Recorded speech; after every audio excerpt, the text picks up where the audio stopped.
Hi everyone, welcome to TGIF, another Friday, another episode. Last week you saw us demonstrate the power of real-time conversations powered by GPT-4 Omni. I think the question is, how do we take this innovation and apply it to your business scenarios? To speak more about that, it's a pleasure to welcome Srikanth and Shankaran for a short conversation.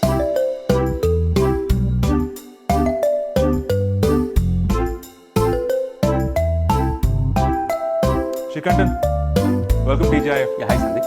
Thank you. I'm here again. Wonderful. I think last week was truly a moment where we saw real-time conversations, and it was so profound, right? And Juniper, my co-pilot, was fabulous.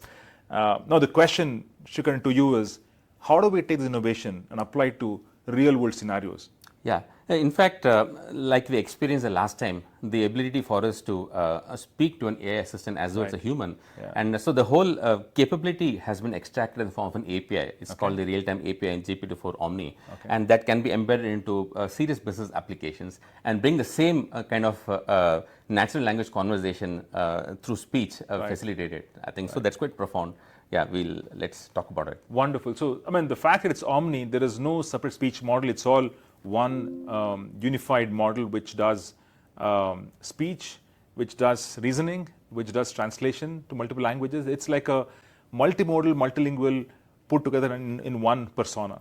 True. In fact, it's quite earth-breaking in the sense that prior to having this capability, every time we had to speech enable an application, we had the additional penalty of having to transcribe the audio and then pass on to a model for it to understand. But now it's taking the audio in directly, which means that a lot of those the network hops are totally reduced, and then it makes it. You'll see the performance in the application is sort of lit up really, and then it really responds so interactively and so quickly. So it's quite it seemed to be believed actually. Wonderful. So the keyword real time is a reality. Exactly. That means with least, again, real time cannot happen if the latency, right? So here we're saying there's zero latency because everything is done by one model. And that's why the tagline Omni. So wonderful. Why don't we just see a quick demo, Srikanth? Sure. In fact, only yesterday we hosted delegates from the government of Karnataka. Right. And then I had built a simple application which uses the real-time API, which citizens of Karnataka could use. The scenario here is that we have students who need to avail themselves of services that government of Karnataka has actually earmarked for them. For example, it could be like applying for a student loan. Okay. And then so they can track through the status of the loan. It gets registered in database and so forth. And then you also have an angle where there are a lot of questions. Hey, what are the various schemes? And the typical kind of questions that is answers resides in a lot of manuals or documents. So we also have a vector search, okay, and then where the question gets translated, picked up, and then retrieval augmented generation is done, and then Gen AI comes back with a response which is spoken back in the same language in which the question was asked. Wonderful. And then we also have things like, hey, I have applied for this role and it's been sort of in limbo for quite some time. I haven't heard back, so I want to raise a grievance. So then it actually calls a Jira in the cloud and then raises a support ticket. So it's so seamless in the fact that function calling that we know of in OpenAI, and audio input directly translating the function calling and then calling the respective services and making the magic happen, and the response coming back. Okay, so that's quite profound. And I can change language as I go on when I interact with the application, which is quite typical to expect from these kind of applications too. Perfect. So let me get started now. So I'm on the landing page of the application, and what I'm going to do right now is just give the wake word. Hello there. Welcome to Government of Karnataka Citizen Services. Yeah, I would like to know the status of my loan application. Thank you for your patience, Srikantan. The status of your loan application is as follows. Application received date 5/12/2023. Loan purpose, master's degree. Thanks. I see the information in front of me that sort of answers my question. Let's move on. Can you also tell me what are the other schemes that the government of Karnataka has for the students? The government of Karnataka has various schemes to support students. Here are some notable ones. Youth Empowerment Center, YEC. These centers provide detailed information for students about career choices, higher education opportunities. Thanks. I think I read through the information I see in front of me. So I have just one last thing. Okay, this education loan has been on the same status for quite some time. I'm sort of very upset with that. Can you register a grievance in the system, and then I would like to track that to completion.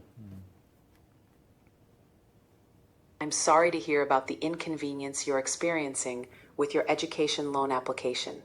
I have registered a grievance for you with the ID 100-083 under the category Loan Approval Issues. Thanks. I think I heard you through all of that. So can you just close this conversation by apologizing to me for the inconvenience I have been through in Hindi? I would say do Kannada. Right? Okay. In Karnataka. How about Kannada?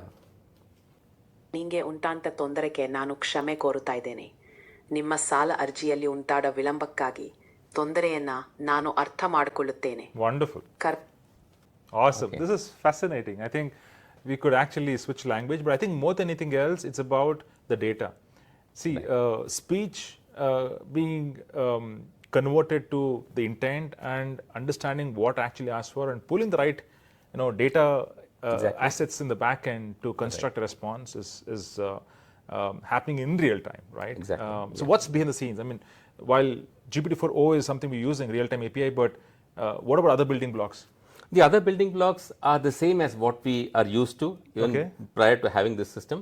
So the tool calling, function calling still remains the same. Oh, wow. It's just that magically the model is able to do the function calling based on audio input, and then whatever happens subsequently, it's all that we have been accustomed to so far.